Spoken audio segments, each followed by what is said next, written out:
This is the Average Guy Network, and you have found Home Gadget Geeks show number 538, recorded on July 14th, 2022.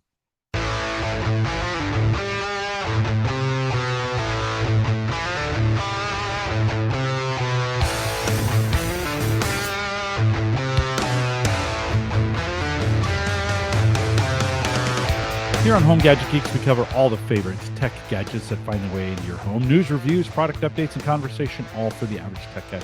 I'm your host, Jim Collison, broadcasting live from the AverageGuy.TV studio here in a super hot, I think we're 100 and something tomorrow, Bellevue, Nebraska.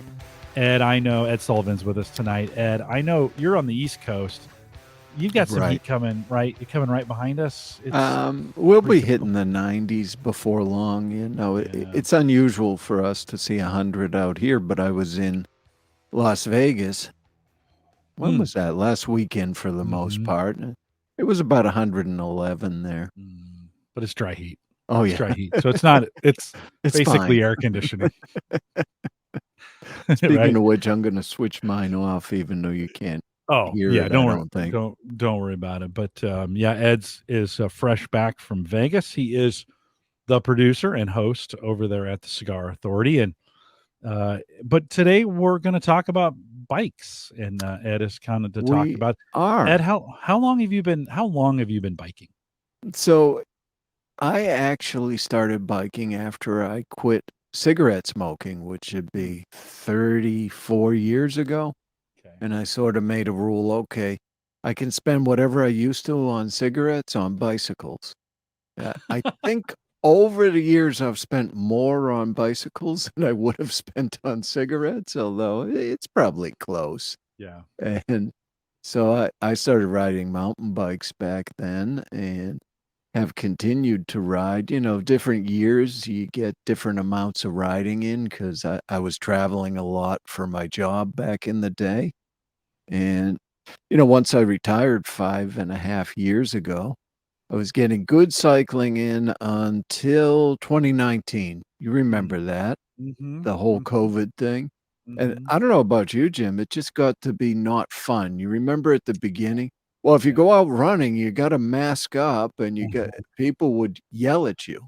And you're in Massachusetts, and they were taking it super seriously. Very seriously. So I sort of never got going in 2019. So when 2020 came around, I thought, okay, it's time to get back into it, and got into the season a little late. So all of a sudden, I'm just getting into it, and it's getting to be the end of August.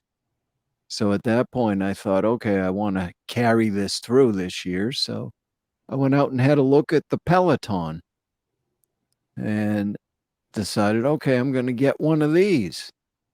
So part of that is, and Peloton, for me, they've got a lot of negative press lately, I think. Yeah, they have some business problems. Not necessarily. I mean, they had that treadmill problem. The treadmill one. I haven't heard problems with the bikes, although then there were a couple of TV shows where they felt it necessary to put the Peloton in the show and have people have heart attacks and fall off the Peloton, which I don't think was the Peloton's fault. Right. But you never know. Right. But, it's not, let's say it's not a cheap date to get into this. And if you look at it, they had the original one they introduced, which right now I think is at $1,445. There we go. And then they came out with one after that, the Bike Plus, which it adds $500. But big difference there is, they upgrade the display on that.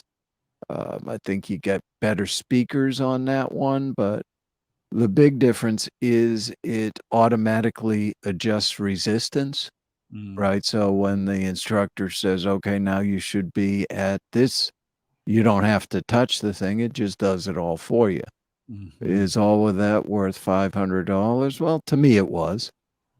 But it's very much the same experience, except for those slight differences. The problem I have with it is okay, you bought this thing and now they want, it just went up recently, $44 a month to Yeah. actually get the subscription. Now, you can certainly use the thing without that subscription, but then you're not getting all the benefit of it. And I think you, Jim, actually signed up for just the app, which is an option also. You Yeah. were doing And that for a while, right? I think, yeah, I did it a couple times actually when I enjoyed the times. It never translated to my workouts here at home.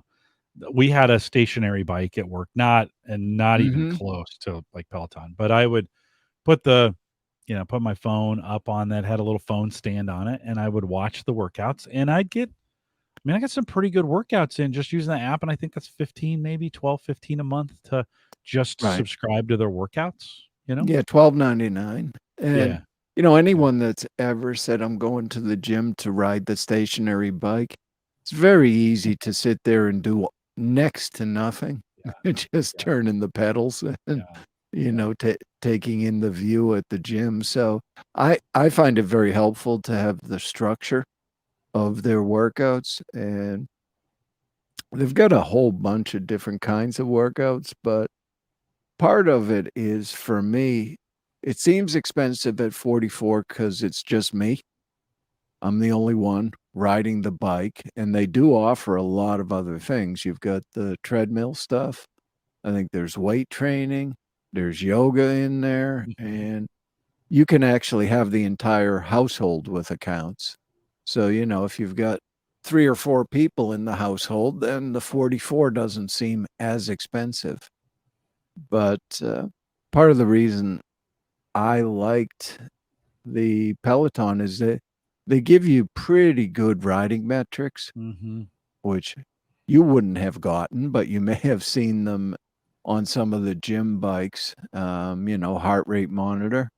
So you'll get heart rate, they'll show you your current cadence, but the thing I really like is they actually show your power output And so in what does that mean? Like, because what I've does heard it this all term mean? watts, right? Like, is that like a light bulb watts or what does that mean? I've never been able to figure that out. So they figure the wattage, and I don't know if that, aside from being a measurement, I don't know how interesting the calculation of it is, but it really relates to the gear that you're in and the RPM, right? So you could be in a lower gear with a higher RPM, and that would be functionally equivalent to, a high gear, low RPM. But in general, what do I have here for stats? A beginning cyclist might be 75 to 100 watts per hour, or watts in a 1 hour period. So you're maintaining that 75 to 100.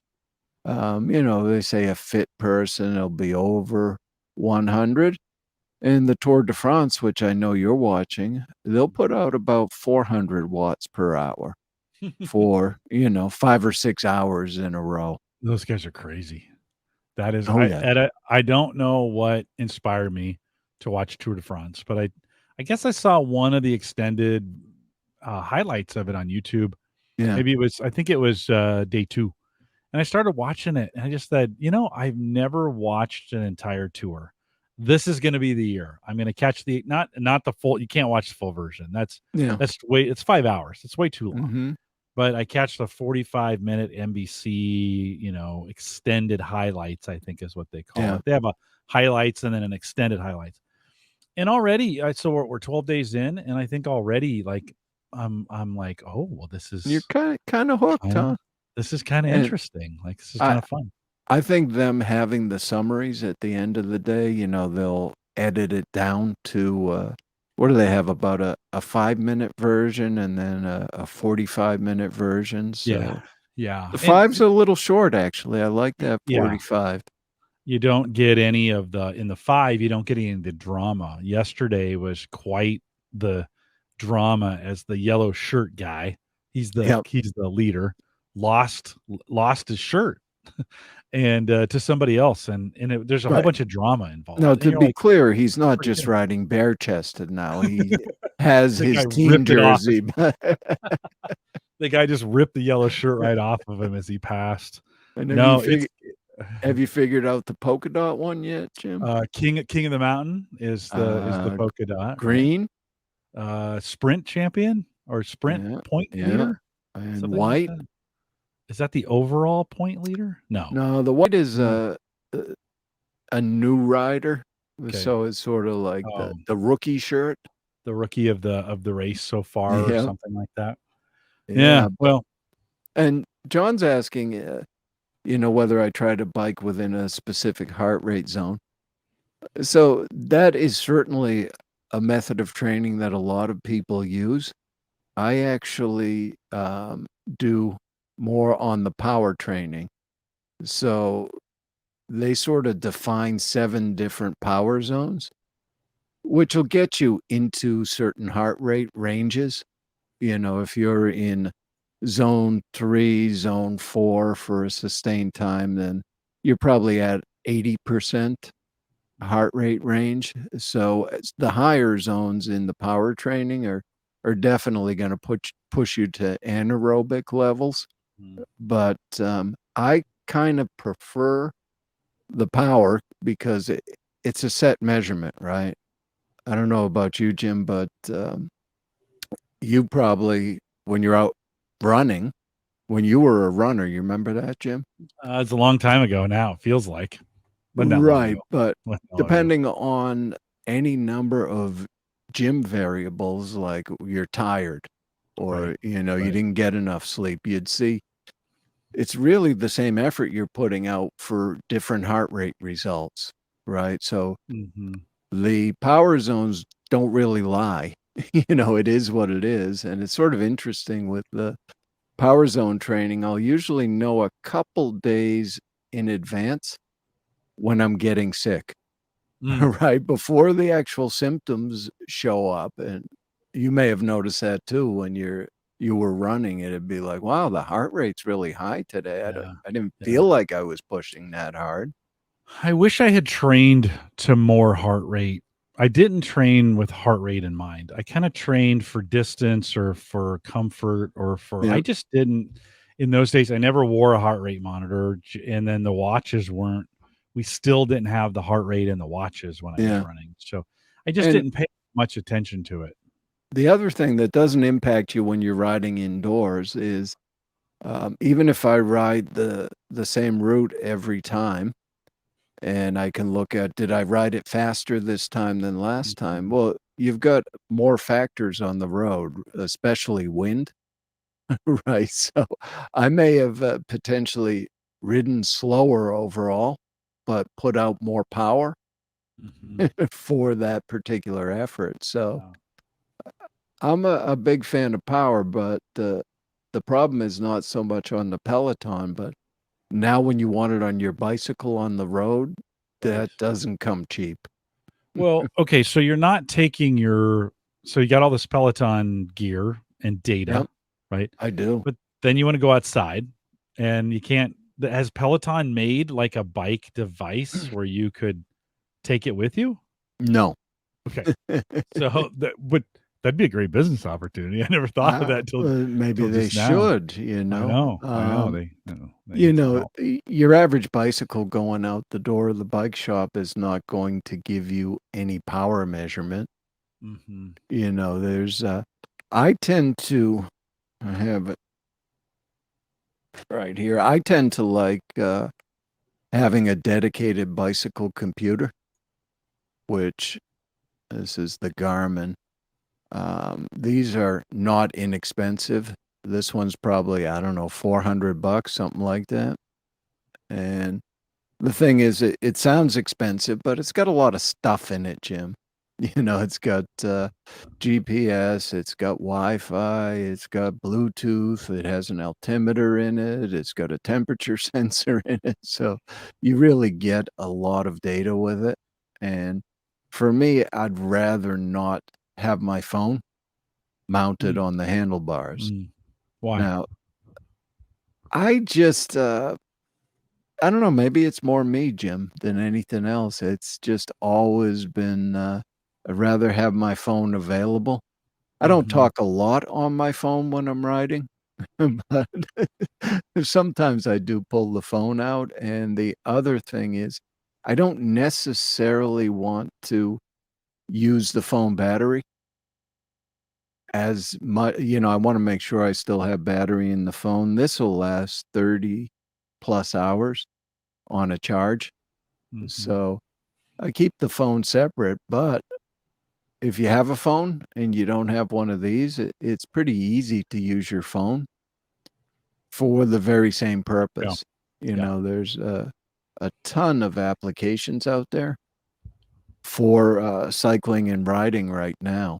But, for me, yeah, the challenge was, okay, now I got all these stats on my Peloton, Mhm. and Garmin's got their own portal, and I got all my stats over on Garmin's portal for my rides outdoors, and I kind of can't compare them at all.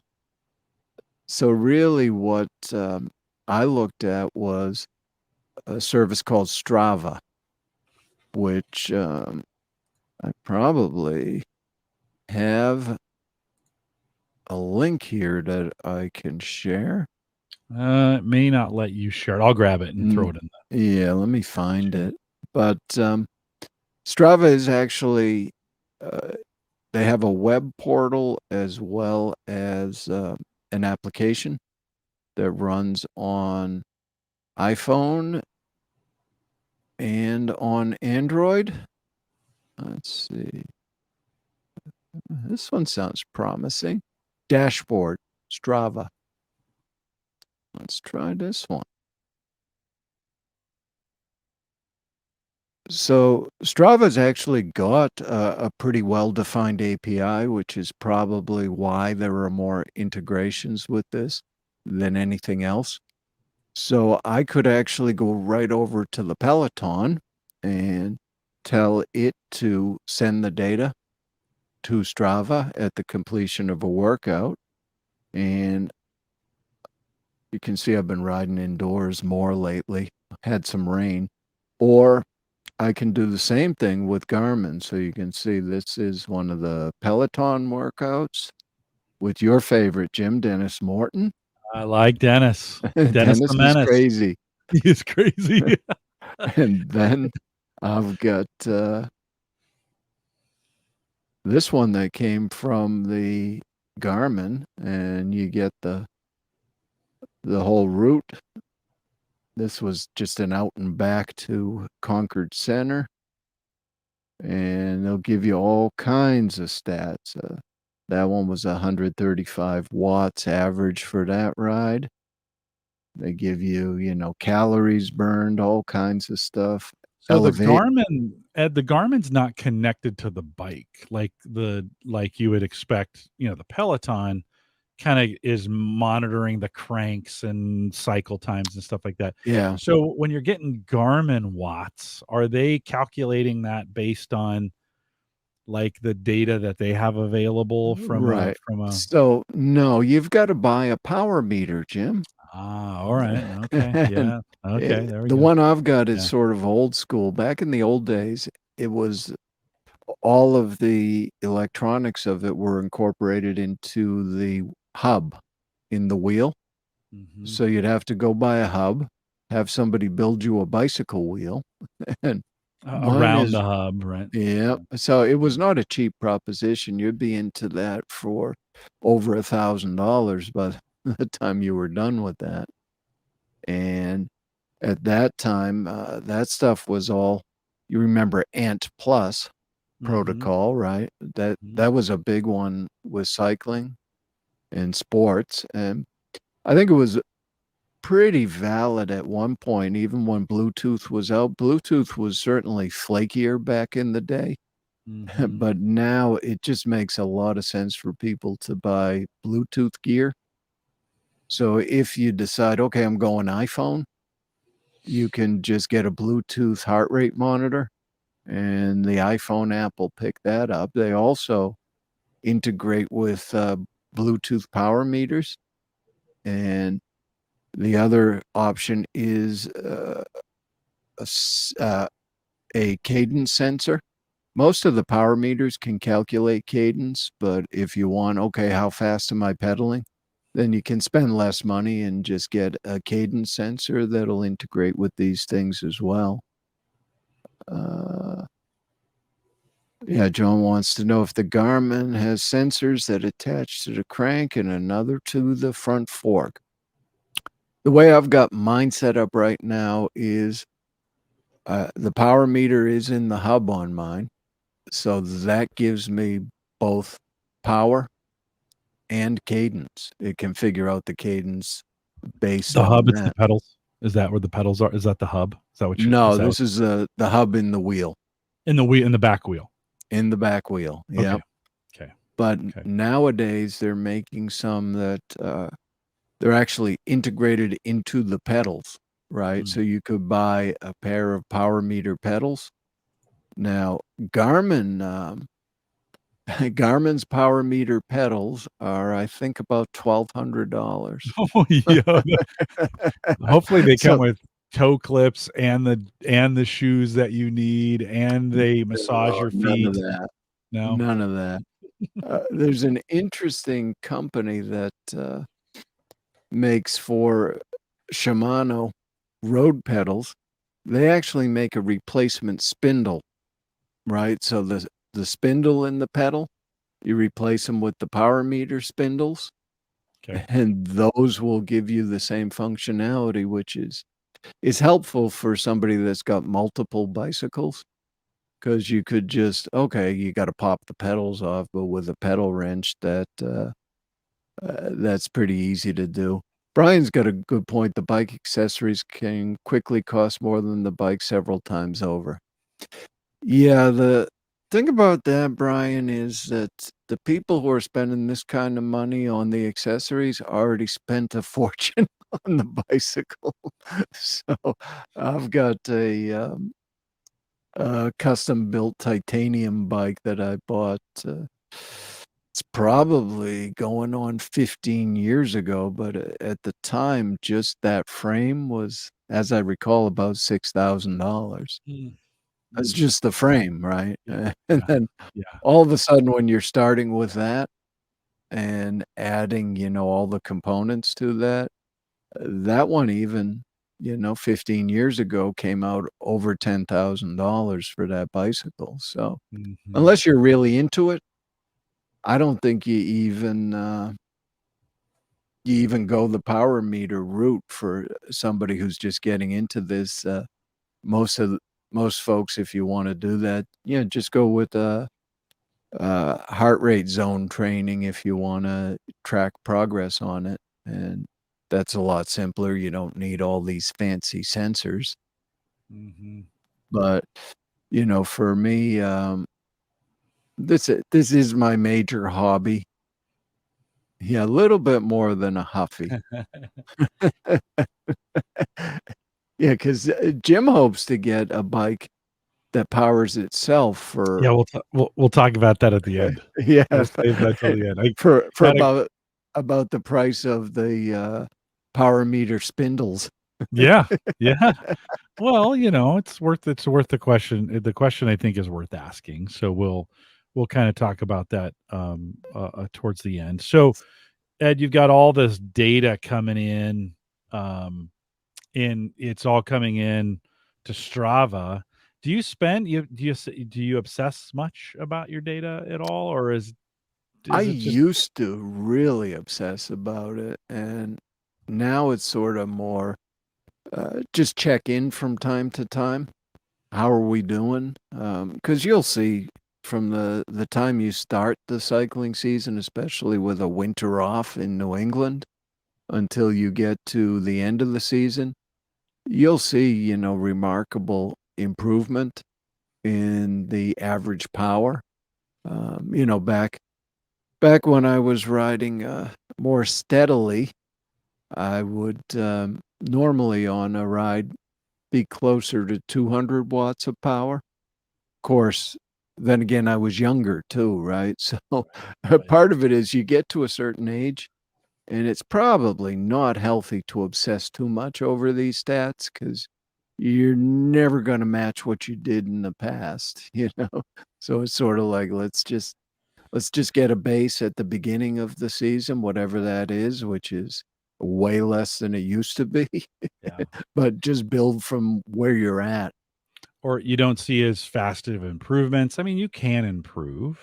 Absolutely. They just don't come as fast sometimes. They don't, and listen, everybody's mileage might vary. Any kind of workout, so you drop a bunch of weight and you're probably going to see some improvements in your W- workouts because you're not carrying all that extra weight, right? Well, and that's an interesting thing, right? Uh, for me, I can track the watts, but it's not meaningful necessarily from person to person. And what people tend to talk about is watts per kilogram, Mm, right? Because if I'm putting out 135 and somebody who weighs 140 pounds is putting out 135, they're going a lot faster than I am. mm. Yeah, they just less mass, right? To have Le- to pull less up the mass. hill or push down the hill or, just And, just push in general. as I was looking at some stuff for this, let me find that link. I saw sort of an um, interesting stationary bike that is not a Peloton. And where did I put it? I got too many links, Jim. uh, Uh, oh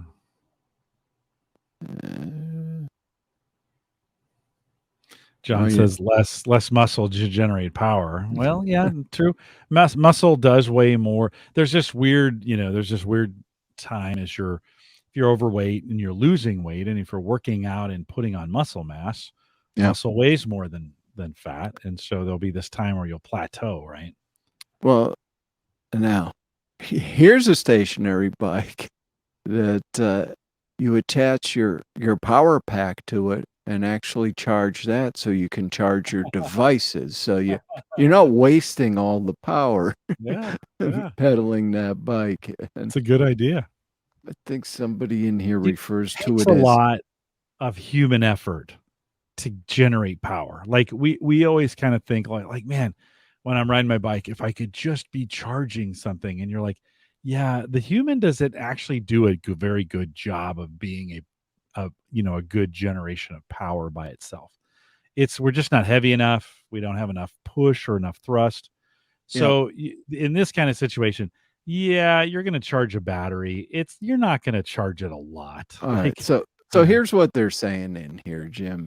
The average workout generates between 170 watt hours and 230 watt hours, enough to power a MacBook Pro 2.6 times and an iPhone 12 8 times.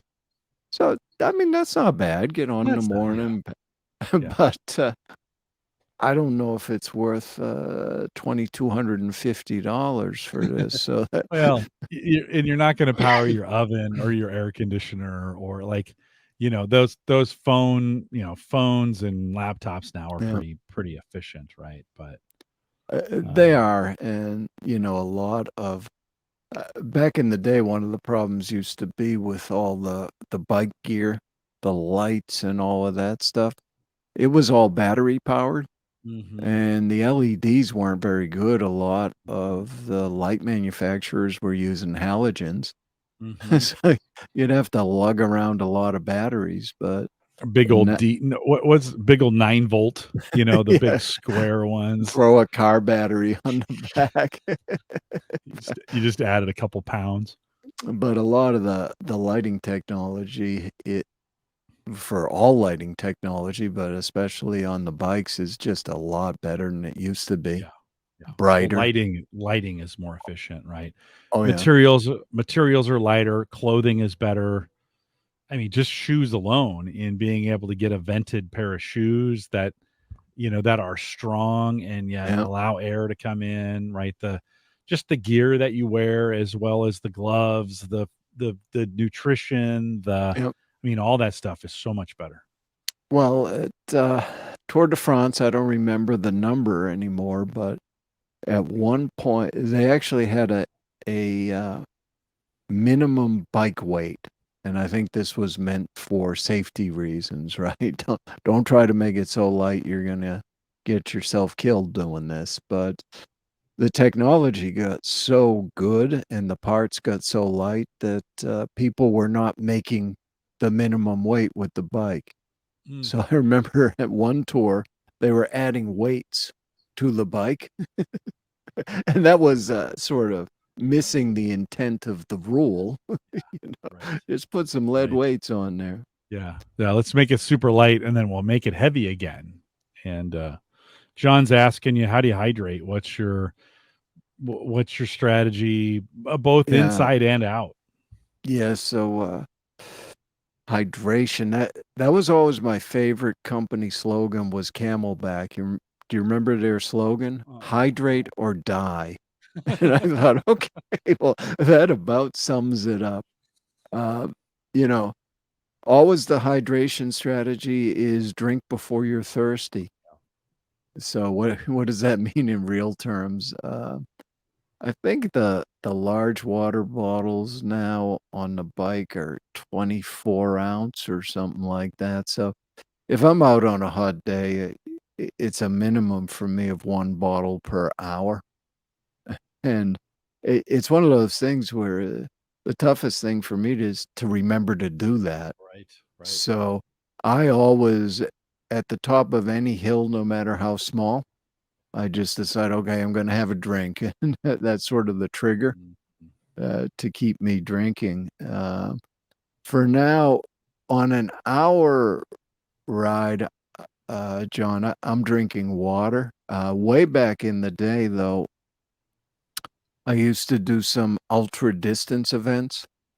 And there was one year where I had this crazy thought that I would do the Boston, Montreal, Boston ride.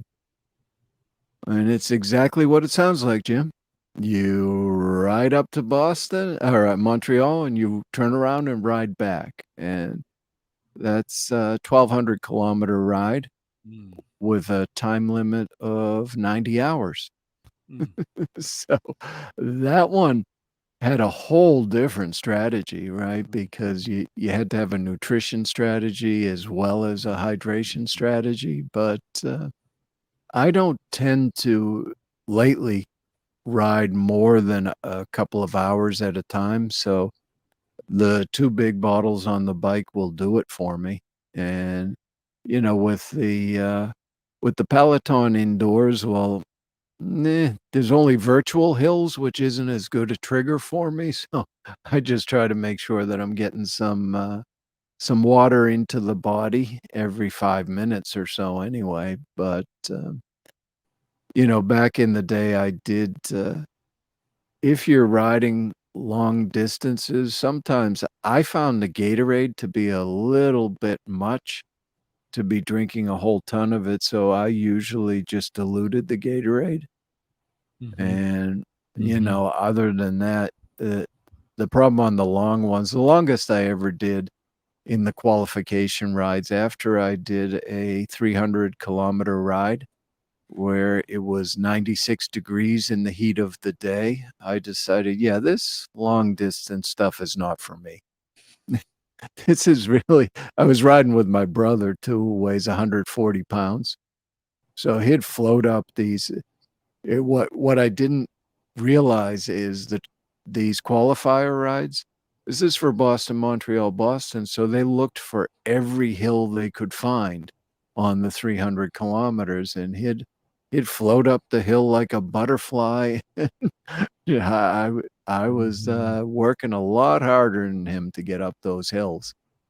But that was long day on the bike because I think the ride started at 3 a.m.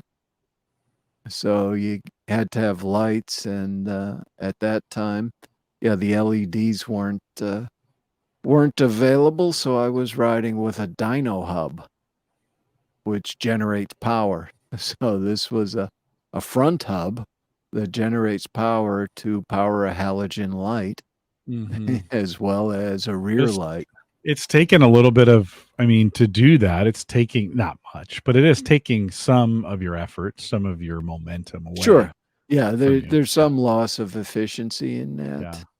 Yeah. But I think It, for see, most folks, water's going to carry you unless you're out for on a very if right. you're really out on a very hot day, you probably want some electrolytes. And there were times where I'd take a bottle of Gatorade in one bottle and water in the other one. Hmm. But Well, and I like to mix them on the races. They would make the Gatorade from powder and they would Mhm. automatically dilute it. And Sure. so I made that mistake so many times, Ed, when I was running marathons was, you'd get out in the first half and it felt good and you're all trained up and you're just out there running around, high-fiving people, and you just don't drink enough and you don't eat No. enough. And I was always afraid, like, well, I get a cramp or, whatever. And And on it it's a big deal. You got to get, I always made that mistake. I never drank early enough. uh, really, once you fall behind on the hydration, you don't catch up. No, no, no, That was not all. until like 3 days later. You're just drinking for like 3 days, trying to get rehydrated. Yeah, and that was always what people would tell you: drink before you're thirsty and eat before you're hungry. Yeah, Although, yeah.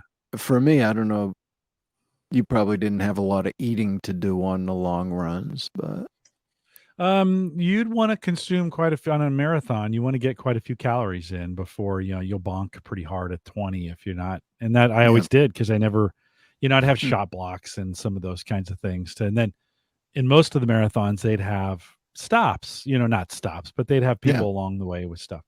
And I just never, I never should, I always felt like, no, I don't need that. And that's so dumb. I should have hydrated and ate every station. I'm a yep. big guy to begin with. So it takes a lot of calories to move this guy, Well, 26.2 miles. yeah, and I used to ride a lot of century rides, 100 miles, Hmm. right? And yeah, always made that mistake of, okay, I'll just skip the 25-mile stop and we'll hit it at 50. And by then, it might be too late. Yeah. Well, it was always a pride thing for me. I'd be like, I don't need that. These runners are pulling over at the water station, the very first one, we're at Yeah. like 2 miles, three. And then, people are grabbing water and I'm like, I'm too good for that. Like, I don't need that. No, I should have grabbed that. And, for early on, that would have probably Yeah. served me well. Well, and those blocks and the liquid goo were just kind of disgusting. They're awful. Yeah. They're Yeah. terrible. Yeah. So Yeah. I was more a fan of the Cliff Bars. Hmm. Those were big, but stuff would get stuck in your teeth, and then as you're riding, you were never sure, did I just eat a bug or was that a Cliff Bar remnant? And I figured you're just better off not knowing either way. No, and it's protein. So you're good. You're okay. You're Good okay. either Not a lot of way. carbs, not a lot of carbs in the bug, but you'd still be okay with it. Yeah, there's a whole to these ultra or these long distance events. There's a whole strategy and I know you did and I found myself you start obsessing about like Yeah. when I was preparing for marathons, I was either running, preparing to run or recovering from running. That's the only three activities I was doing. I was working and such, but you're Hmm. just always thinking about like what's the next run? Yeah. Do I have enough? What am I going to take with me? Do I need to go stage calories or hydration? Do I need to go stage it? Like we'd literally go out, drive out, and hide liquid so that we Right. could, you could grab it on your run and not have to carry it. You know? And yeah, that was a bit of a problem when I was training for some of these longer rides, right? You have to figure out, okay, I got to go out and ride 100 miles today unsupported. You know, I don't know where I'm going to find water. I don't know whether I'll get lost, although that's easier these days because of all the mapping functions on even the Garmin has maps. And of course, cell phones are much better now. Uh, John Biggs says during the Disney marathon, about three-quarters of the way through, they offered Hershey's miniatures. no thanks. One of my favorite things, Jim, when I was out for those long rides, it wasn't Hershey miniatures, but the Payday candy bar. Oh yeah. Because you've got some protein with the nuts, you've got some sugar. It's really, on some of the long rides, that was the only time where I would drink regular Coca-Cola. Oh, it's That'll so revive delicious you too. when you bonk too. It'll Yes. just at least give you that So shot of sugar. delicious. So delicious. It's you drink it and it's like, this is the best Coke I've like they must have made this just for me because this is the best Coke ever. You know, you're Well, so thirsty. I like pizza when I'm running. mm, Like if I can't like eat it on the run. I need to stop. But yeah. for we were doing some distance running and you could, we just unsupported take some breaks. And Casey's Pizza just was and people would be like, "Oh, that'd kill me." No, your body's pretty efficient at that point. It just smokes it, Well, and and mountain bikers always seem to favor burritos. oh They yeah. love those burritos. Yeah, for me, probably wasn't the best choice, but you go out to do the century rides early in the morning, and you really should eat something before you get on the bike.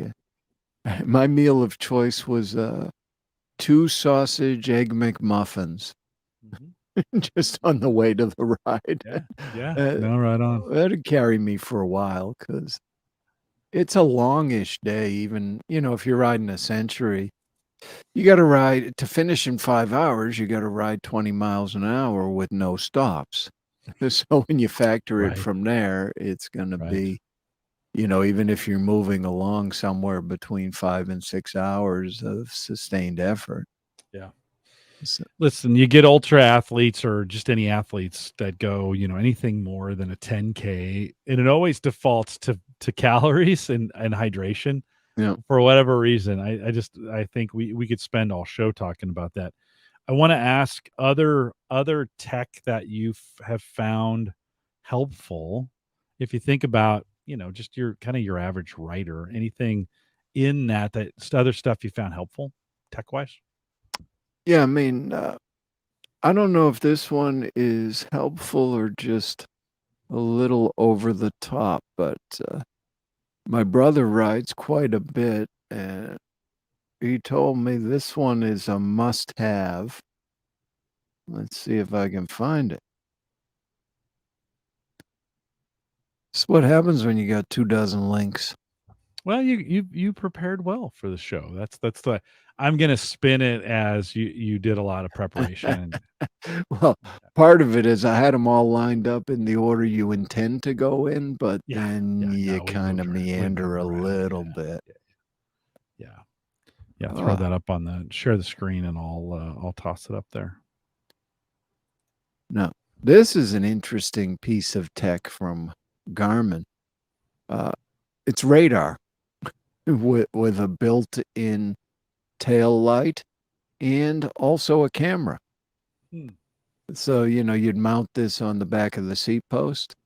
Um, and my Garmin unit is integrated with this. So you get notification when there's cars coming up behind you, which is particularly helpful for some of these damn Teslas that sneak up on you, Jim. I know those Tesla drivers are just the worst, right? Those no sound, they're just sneaking up on you.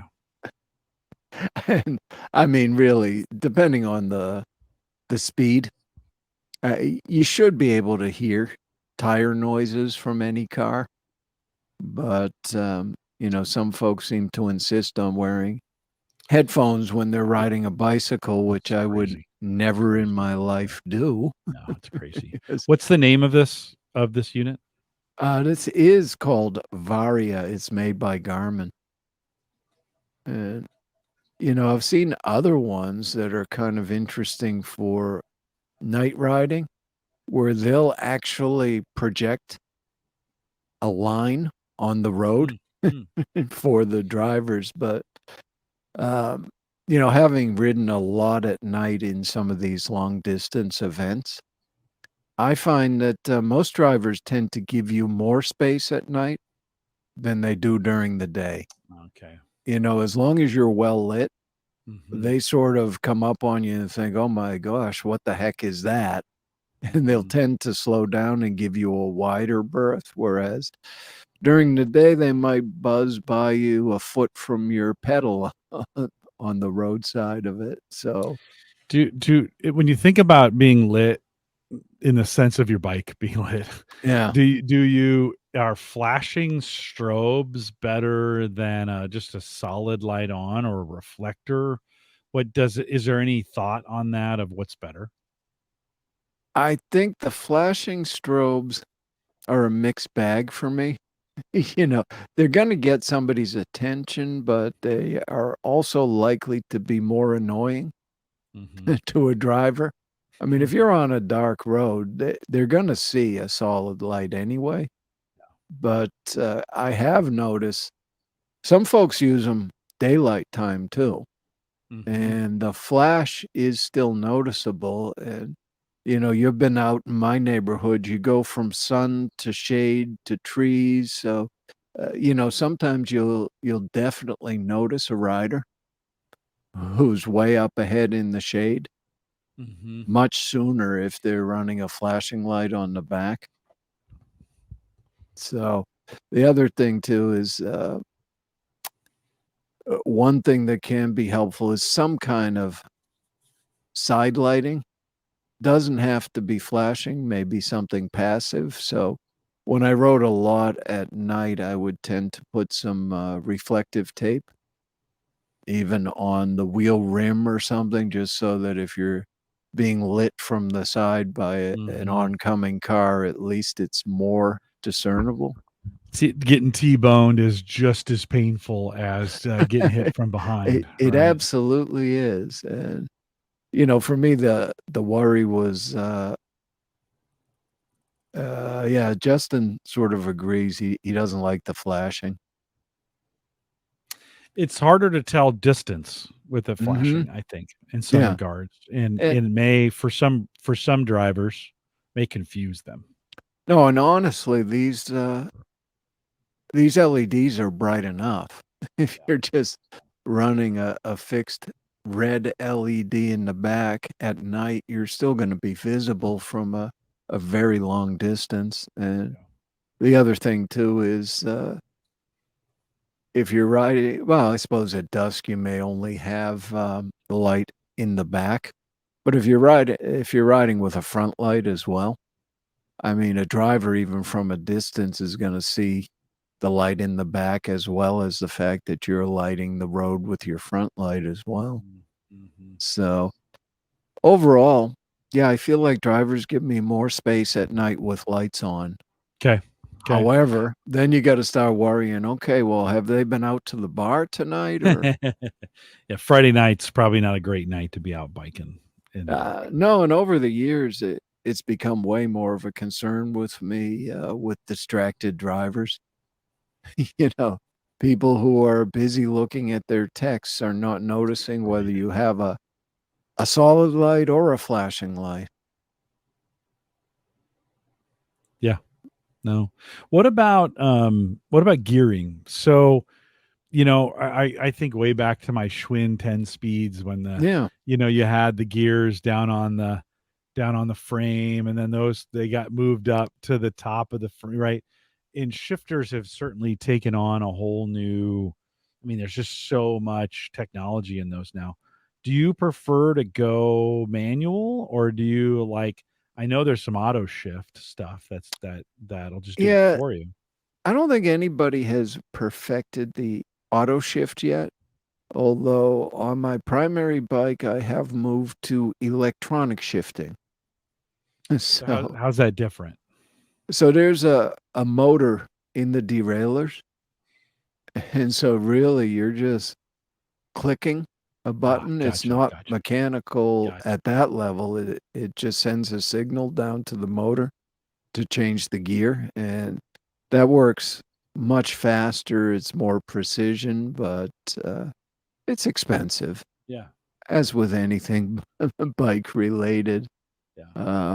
And I do have my old school fixed gear bike with just the one gear and no free wheel. So you got to pedal constantly. Yeah, how does that work? Like, so braking wise, are you pushing back on the pedal to brake like you do old school, or do you have handbrakes? Theoretically, you could do that. My knees probably don't want to deal with that. So Yeah.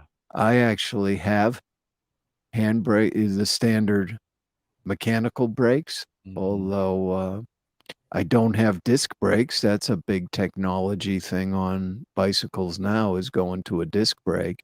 Hmm. But for me, if you're just around the city on a fixed gear bike, not moving too fast, then you could probably backpedal to stop. If all of a sudden you're going down a steep hill, though, at 30 miles an hour, you're not going to be able to, to stop with a backpedal force. So, Yeah. Yeah. yeah. And, it's not 10 speed anymore, Jim, because that was kind of, two up front and five in the back. Now, Hmm. if you look at, for example, Shimano Dura Ace would be two up front and 12 in the back, 24 Hmm. speed. Some people will set up three chain rings in the front. So you might have 3 by 11 in the back or 33 different gears to choose from. Hmm. I've So, seen 3 and 6. So 3 up front, 6 in the yeah, back for 18. Yeah. yeah. But no, I think the best you can do is probably the 33 would be about the limit. Theoretically, you could do 36 because part of it becomes just the wheel spacing, right? For I think I said 3 in the front and 6 in the back. Justin said that reminds him of a mullet business in the front part. Absolutely. Yeah. So, yeah, I mean, we're sort of hitting the limits right now because what they started to do is make the cogs in the back thinner and thinner and running thinner and thinner chains. And at some point, you're not going to have enough strength in the chain if Mhm. you make it too thin. And you just really are not going to have space to fit any more back there. So 12 is it for now, but you know how all this stuff goes. When you think it's reached its limit, somebody will figure out a way to get more out of it. Yeah. So Do you need that? I mean, 30 gears. Like, do you turn, really need that many? turns out there's some overlap even, Yeah. Yeah. you know, Yeah. but it depends where you're riding, right? If I were out to ride over mountains, not being a professional cyclist, I might want the three in the front to have a really low gear to keep moving up a mountain. Mhm. But they did some things on the front where they have a compact gearing now. So the big chain ring isn't as big as it used to be. And then, you can select different cog sizes in the back Yeah. that'll give you with two chain rings enough gearing for a recreational cyclist to handle pretty much whatever they come across. As a more recreational guy is not going to decide to ride up a mountain. Well, he might. May get a crazy guy like me who might try, but in most cases, no. Listen, I'm the Right. guy who tried to take the B-cycle bike, our city rental bikes. I tried Yeah. to take that on a 50-mile bike ride and with nothing, no hydration, no And just food, go, right? no ID, didn't even have my phone with me. I was just going to go. And I thought, well, I mean, one thing led to another. I was going to go 10 and then I thought, well, I'll try 20. Well, 25 is not that far. Then I get out 25 and I'm like, well, man, I'm there until I turned Yeah. around. And then I'm like, oh, I'm not there. Like I John got to go says 25 back. John says you'll go halfway up the mountain. I know. As it turns out, that's fine because you get to go downhill on on the way back. That's right. That's right. Well, Jim, is the Tour de France making you want to ride up Alpe d'Huez or? No, no. Those guys look miserable, you know? they And get to the end and they're just spent. What I can't imagine is they get to the end and they're spent and then they do it again the next day. Like yeah, they look like at the end of a race where they're going to be, they'd recover for a week. Nope, they're going to ride the next day. Like I yeah. don't get it. I don't get it. Well, I went on a bike tour in France. That's probably almost 20 years ago. And yeah, we rode up one of the Tour, Tour de France climbs, Mount Ventoux. And the thing you forget is that it's very high elevation. By the Yeah. time you're most tired, you're out of oxygen too. Yeah. Yeah. And then you ride past the tree line and things get a little funky looking up Yeah. there Yeah. too. It is miserable. We did Mount Evans in Colorado and you start at 10 and you finish at 14 Yeah. and you're just out of air. Like you're not us lowlanders, Nebraska's like 800, right? So us lowlanders were like, yeah, we're not making it very well. But At, Jim, at any it can be a lot of fun riding down those mountains. It's great riding down those mountains. Well, Like and it's scary. I think the top speed I ever got on a bicycle was 52 miles an hour. ooh, yeah, that's a little A, fast. a motorcycle passed me, and I'm thinking, well, he's got a much better helmet than I've got. Mine seems I pretty know. skimpy. If you go down, it's gonna leave a mark for Well, sure. then you start thinking, well, what if I hit a squirrel? Right. What happens Right. then? Right. When I was in high school, we biked San Jose to Tahoe, and that's just all Mm, uphill. Like, yeah, you start San Jose's 400 feet. But you got to cross one mountain range to go into the Central Valley, and then you make your way up the Sierra Nevada yeah. mountains.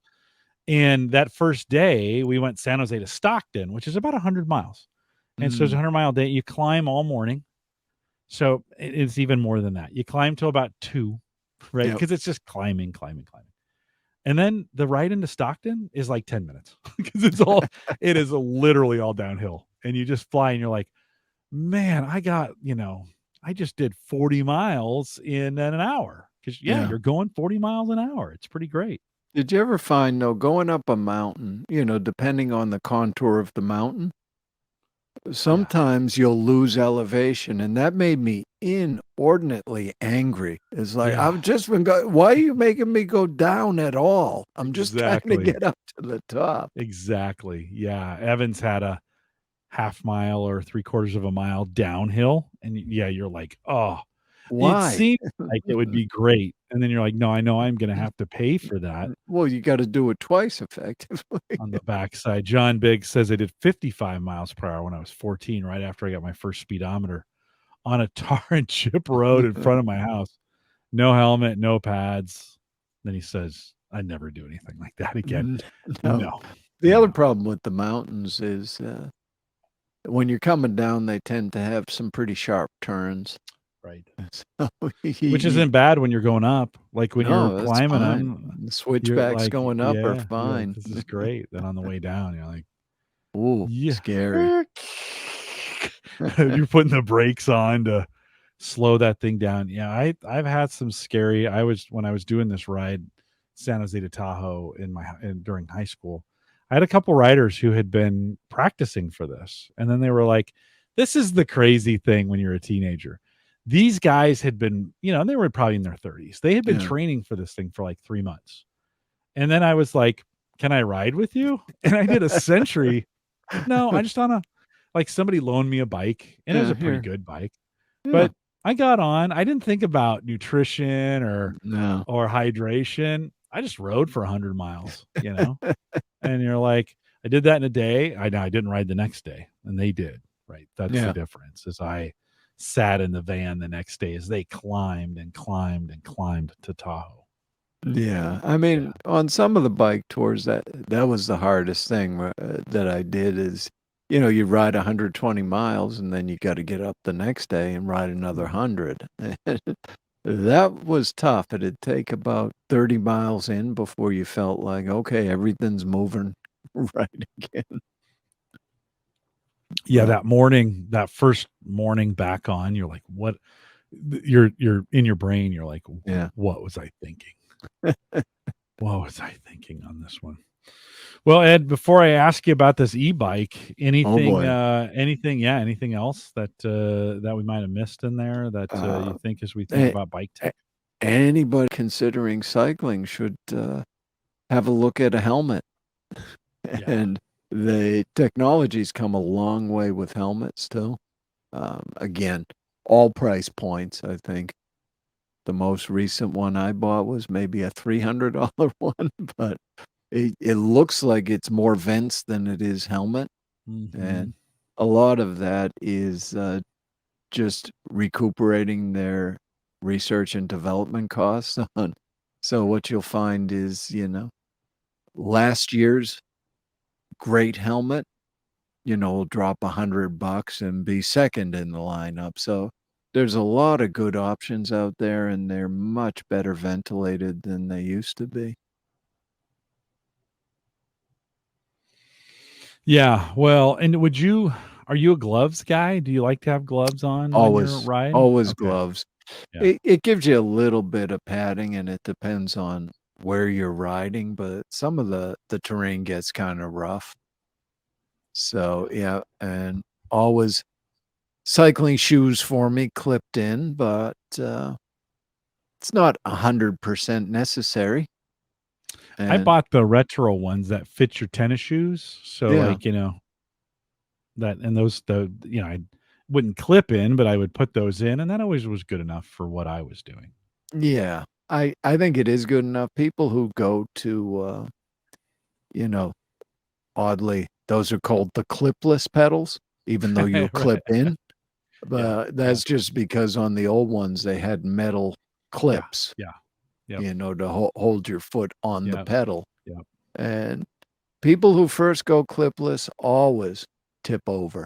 Mm. Right, it's just they'll stop and then start to panic and not quite remember how to get their foot out of there, and you just see them flip over. It's like a And then slow.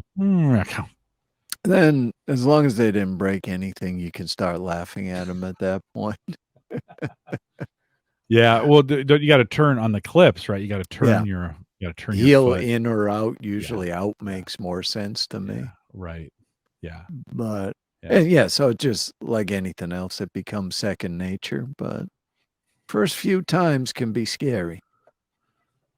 Yeah, I think if I were gonna go now, I would just do I just do those the foot clips, the Yeah. clipless. Is that what they call it? Clipless? Is that what you said? The Well, ones the for you can just put your shoe in and it holds your shoe in place instead yeah, of tho clipping in. that's the old school with the Right. clip and Yeah. straps. Yeah. Yeah. Yeah. Yeah. Yeah. Yeah, No, and the that's same sort of thing, I mean, because again, depending on terrain, it's just holding your foot against that pedal. yeah. On the clipless ones, a lot of it is you get more pedaling efficiency by pushing and pulling, Right. right? Right. So you're actually getting more efficiency out of it on the clipless pedals, but for the average person, who cares? Yeah. Yeah. You know? For me, for a guy like me, especially, let's look at this commuter bike that I'm thinking about. So Oh, I was watching YouTube, and this guy that I watch for he was testing all these T-Mobile routers and I subscribed to his channel because he was, you know, showing me these routers and stuff. And that's the way I went for my internet, so I was following. yeah. Then he pops in one day with this e-bike, and he's like, hey, this is pretty interesting. This is a whoops, S this is a company called JSON, Jasion, would you say JSON? How do you think you pronounce no. that? J SION is A S I N, Jason, Jason, JSON, something like Jason. that. It's a JASION. it's a company. Let's call it JSON. I like that. It Alright. just I sounds like good. that. And they've got two different models. They've got this EB5, which is kind of a commuter bike. It's got a Yeah. battery on the frame. You can see here that they'll say it's up to 16 miles, which it'll give you pedal assist for up to 16 miles. Yep. Um, they make and sell all the components for it. They've got a smaller, and I don't know what you would call these folding flat or fat tire electric Yeah. bikes that for commuters who want to fold it down and take it with them on the train or whatever, and then maybe Right. unfold it Or when they maybe you have limited storage at your office or whatever yeah the case may yeah be. want to fold it down. I'm not sure I'd go 10 miles on a bike, little tiny tires and and fat tires, Right. but You'd feel kind of like a clown on that one, wouldn't you? I think I With the would. tiny little wheels. I think I would if I think I would listen if I lived downtown and I worked Yeah. downtown and I needed to commute 2 miles. Yeah, Mhm. I'd jump on that thing. Like, it folds down or whatever, or if I needed something where I needed to fold it down and take it with me. But the beauty on these prices, and Brian just, mentioned this in chat. It's like these things are either under $800, Right. 719 for this bike. And again, I live 10 miles from where I work. I have driven, I mean, I have ridden in before. Yeah. It's not flat. It's a little hilly. It'd be nice to have the electric assist on it. I've never had that before. I was riding our B cycles here in town, and those had electric assist, and it was kind of nice, you Yeah. know. So I don't know, Ed, for $800, I'd have to watch some reviews. And Right. what kind of advice would you give me The as a bike guy? Do they have any more info on specs of the thing, or you just get a picture and you buy? That's a good question. Let's see if we get here's some battery. Here's some battery information, 3 levels of assist. So it's got a 36 volt, 10 amp hour, if you say it that way, battery capacity, 3 level pedal assist, 5 or 6 hours to a full charge, which in Mhm. theory, go in the morning, use all of the power or most of it, charge it at work, then I'd have the battery back, when I got home, and that would work about 40 miles per charge. What they're saying, ooh, I'm getting close. Max load 264 on this thing. I'm getting close at Yeah, 240. So you can't bring much with you, Jim. I got maybe 20 pounds in there to work with. Maybe I Right, need to lose some weight. and you figured, okay, 40 miles per charge, Yeah. if you get half of that, you're still good. Yeah. Yeah, because it's 12, Yeah, 13 and miles then into you work can for me. charge at work, right? But yeah. Just plug it in at work, and it's got a little LED display to give you some information. I'm sure it's not that fancy, but you get a little bit of You don't you need get a a lot little of bit of that. fancy. Here's less pedaling, more power is what they say. It's built into the hub I like on that. that. 3 mining. Let's see what else we get. Front suspension, pretty strong front suspension forks, mechanical disc brakes you were talking about before, and then a Shimano 7-speed derailleur. Interesting. Yeah, here's some So, yeah, I mean, obviously, the spec on the Shimano stuff is their cheapest stuff. Doesn't right, make it bad. right. I mean, it's still durable. Usually, when you look at the bicycle componentry, yeah. All right. So scroll back a little bit because this is where you see it. E-bike weight 49.6. At least it's not 50. Um, you know, it Yeah. it's heavy, Okay. right? So Right. Right. inexpensive. Part of what you're getting when you spend more money is lighter weight. Now, the question is, does that matter once you're looking at an e-bike? Well, a lot less, right? So, my road bike probably weighs, I don't know, 20 pounds or something, but battery's going to add weight to it. I don't know. I would It's, imagine a lot of weight to it. yeah, They it's have really been a tempting price there. There's a it lot kind going on with it kind that. it kind of is. Brian has said, but the price doesn't include the $80 in shipping. And I think I had a deal. Doesn't say here, but on their main page, I think they were offering free. No, you're right. Yeah, it's no. I thought they were offering free shipping on some of No. these. Maybe maybe that was through a YouTube link that this guy gave me. I'll have to go in and find Well, that. Certainly, well, Jim, it is free shipping when you pay regular price of $7.99. Yeah. That might be a better way for them to do Well, it, you can, right? and you can, I thought you could buy it on Amazon cheaper, but there was more. Like you can buy this on Amazon a little bit cheaper, but then there is shipping there. Oh, Um, really? No so Prime? yeah, yeah. Well, Brian had said not for this one. Just typed into Amazon, saw it's currently on sale for 600 there. But Uh, oh, I see 600 there, but that price doesn't include the $80 shipping. So so it's still that's on cheaper. Amazon. Yeah, yeah, yeah. Yeah, So yeah, and I think I could even get a better price than this 719 if I use this YouTuber's, like I use a YouTuber code or something to get right. something in there. So So yeah, I'm assuming it must be a made in China and branded with this company name.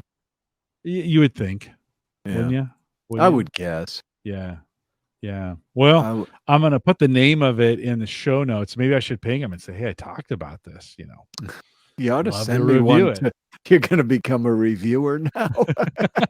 Well, for a free e-bike, I'll do a review. It's $800. I've seen. I mean, I think I got a Drobo sent to me that was worth more than that. So Right. you never know. Well, one of the folks I do a podcast with, a comedian named Jimmy Dunn, just bought an e-bike, but his was $4,000. Yeah, they're the higher end ones are Higher really end will go, expensive. $4 to $8,000 range. Yeah, I think yeah, I saw something that said most of the e-bikes being sold are in the $500 to $800 range. So people are buying inexpensive ones, yeah. you know. Well, for for $8,000, I could buy a moped. I'd be fully just be fully not even pedaling. Justin says looking at six to eight Yeah, thousand. Well, this is what caught my eye because of course the pandemic drove up the prices of these e-bikes. A lot of folks were right. like buying them during this. And I'll be honest. I mean, I rode a regular bike to work and it's just fine. Like that's It's not just a, fine. I that's think it's it's not that hard. nice to have the assist though. Why not? Yeah. Yeah. Doesn't Yeah. mean you have to. You'll get a good workout on a 50-pound bike if you don't use the Yeah, electric if you run out of assist. battery, you are cuz so what do you think a really good bike is, I mean a good bike 20 pounds. These are 50. Mm, What's your average bike weight, do you think?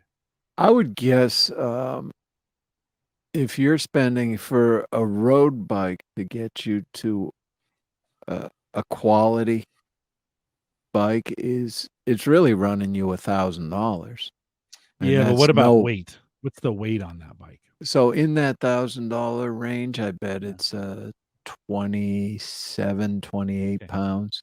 So this would be double a regular bike. Right. Okay. Yeah. Yeah, but Yeah. you got the electric assist. Yeah, but does that just put you back to where you were with a regular bike, right? I You I know? think a lot of it is, what's the goal? If the goal is to use it to commute to work, I think it Yeah. makes a lot of sense. Mm. I mean, if the goal is to use it for fitness, well, then don't get an e-bike. The point is to pedal the bike, True, true, true. you But I know? I did use the e-bikes. Like I could still get a lot of fitness out of the city e-bikes that they had, and I could go Right. farther and a little bit faster. It wasn't like now when I rode the regular bikes, like that was a great workout. That was like a hill climb. Ride a city bike. Those things are probably 30 or 40 pounds with no Yeah. assist. Oh, yeah. Those are Yeah, heavy. yeah, Yeah, I yeah, mean, you'd see, the people obsessed with the weight of their road bike, and, they'd be telling you, "Well, I've got this down to, 17 pounds." And it'd be like, "Well, dude, you're 20 pounds overweight. Maybe you might wanna skip a sandwich and not buy all the titanium hardware to put on the bike." might be a little cheaper just to lose some weight. always is hilarious. cheaper because, That's the hilarious. people who really pursued the how do I get lighter and lighter, they would be looking at what's the cost per gram of weight reduction to buy this? Yeah. You know, oh, that's a lot per gram. So they were looking at grams on things. And Yeah. for me, not that interested. I need it to be durable.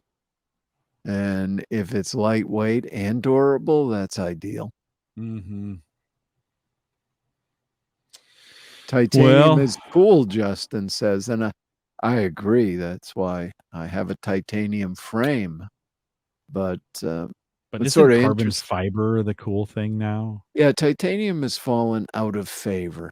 You're going to and frankly, you can make a lighter aluminum bike than titanium bike, but titanium's more durable than Mm-hmm. aluminum is.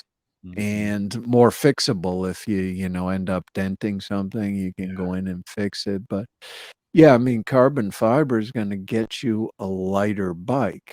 And it, again, though, is not as durable. When I had my fixed gear built, the bike builder said, yeah, the problem is I can't sell titanium anymore. I tell these guys it'll last forever, and they're not interested in that. They want to buy new stuff Yeah. every couple of years. Yeah. But mine, looks like brand new after 15 years. So it will outlast me, Jim. Well, you'll have to pass it. You'll have to pass it along to somebody. I'll make a note in the will. I got to figure. Do you need it, Jim? We're about the same height, No, right? yeah, we are. Yeah, you Yeah. never know. It'll just show up. I'll get some random call from an Yeah. attorney. Hey, you got to Yeah. come pick up this bike. You got something in the will. Can you come out to Boston and pick up this bike? We can't ship it to you. You're gonna have to Oh, come out and pick it up. Jim, I'll specify that they should take money from the estate to ship it to you. Oh, that would be great, Ed. Yeah, Thank you.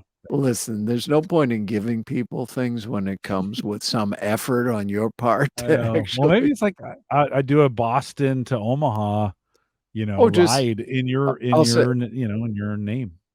right. That'll be my The Ed final gift to you. Sullivan I'll send you a plane ticket, and one you'll way. have to One ride it way, home. ride it back. It's the Ed Sullivan. God, how many miles? That's.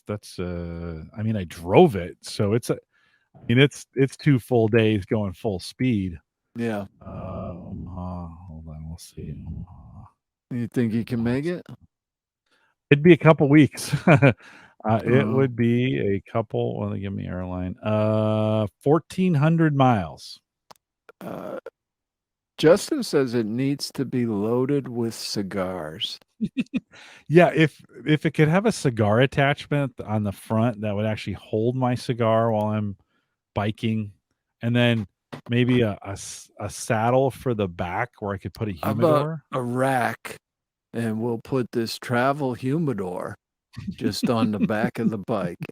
There you go. This one will hold 30 cigars for you, Jim. That's Will good. That's that all we get you need. back home? That could be Oh, questionable. It's a long. I mean, how many? Let's see. Hold on. Let's click on the directions. I've got this up on Google. Let's look at the directions. And then they have a bike, they have a cycling option, right? On the around their car, bus, all walking. right. Click So that let's bike and see how long it's going to take you. well, if I'm riding a bike, it's 1,562 miles because you can't go Right. interstate. And 131 hours if I did it straight. Like, Yeah, you might want to sleep occasionally. Maybe have a rest. so that's probably 2 weeks, maybe 2 or 3 weeks. Let's see. I mean, realistically, we'll have you ride 6 hours per day, Mhm.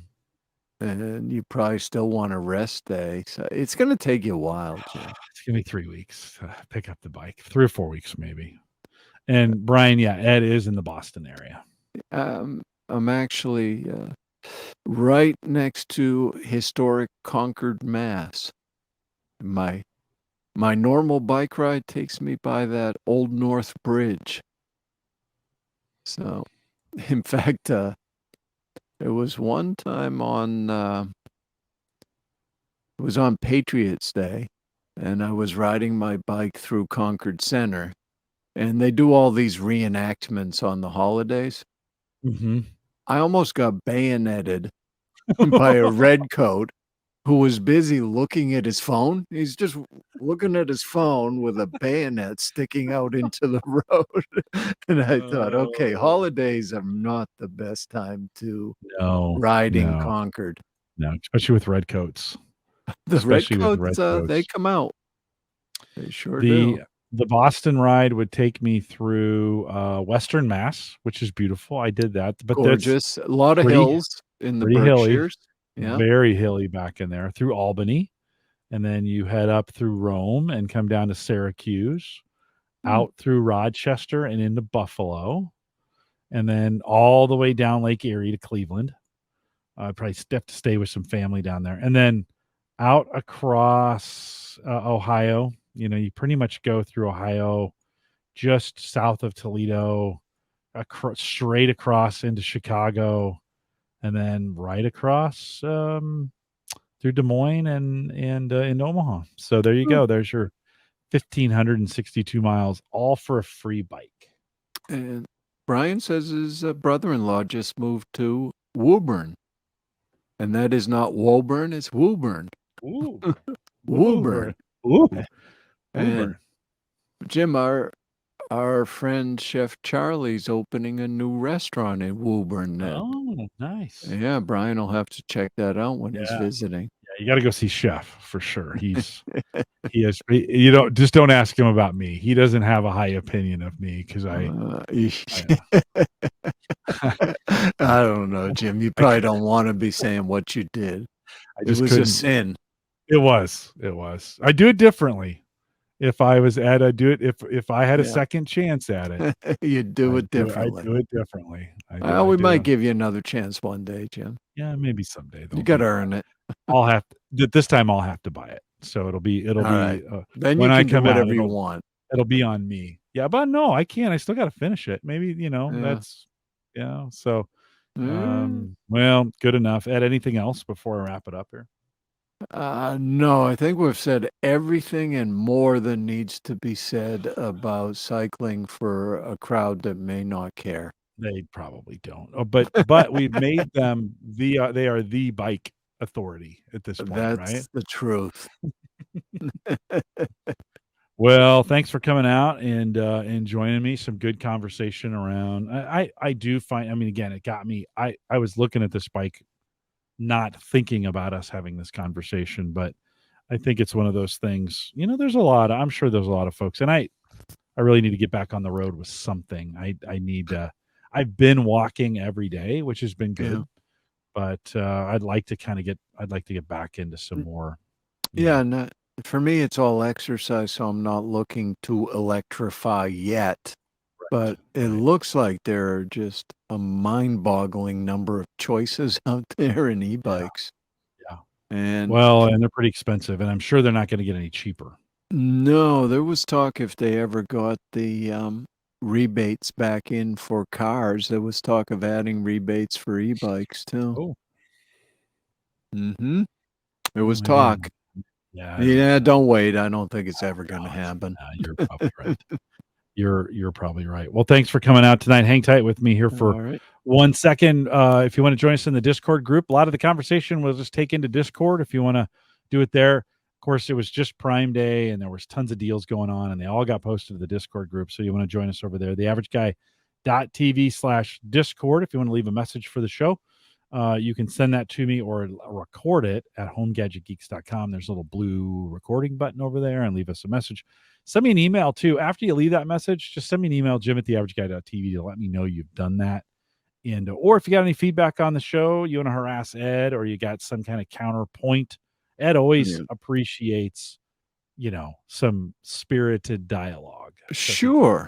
Yeah. If you got something there, Jim@theaverageguy.tv. And then don't forget theaverageguy.tv, powered by Maple Grove Partners. You know that's Christian. Get secure, reliable, high-speed hosting from people that you know and you trust. At least I trust them. They run theaverageguy.tv and they do a pretty great job. You could as well. For more information and plans that start as $10. Listen, he hasn't raised his prices, even though inflation has kicked in fully. He has not raised his prices yet, and you get those locked in. MapleGrovePartners.com. We are live every Thursday, 8 p.m. Central, 9 Eastern. We got a couple great shows coming up, a couple more guests. If you missed last week, you want to go back and listen to that. Dave joined us from Deep Sentinel, and some interesting conversation around AI, kind of AI-based home security. And then next week, I have another guest you've never met before. So you want to head out and come in here. Karn is coming on. We're going to talk a little bit about domain and kind of the domain infrastructure and what we're doing around. There's all these weird domain names now. I'm going to ask the question, do we really need them all? So we're going to talk a little bit about that next week. And then Akarsh is back. He was on, and we had a total fail of hardware. And or the internet wouldn't work for me. So he's coming back, and he's got a cool little speaker that you can put in your home for whole home audio. And so those are all coming up. Dan Lefebvre will join us here. So some new guests and some old one. Aaron Lawrence is coming back. Ed, your favorite, right? Do we know what she's going to tell me to buy next, Jim? No, we'll have to, as we get closer to it, I'll make sure. You tell me what you want, and I'll just tell her to talk about it. All right. So you go ahead and buy. Maybe you should just tell her Ebikes and let her do the research for you. When you're done with it, can you have them send it down to me so I can ride that thing? I'd ride the heck out of that thing. We'll see you back here next week. Thanks for coming out. Those listening live, thanks for coming out. With that, we'll say goodbye.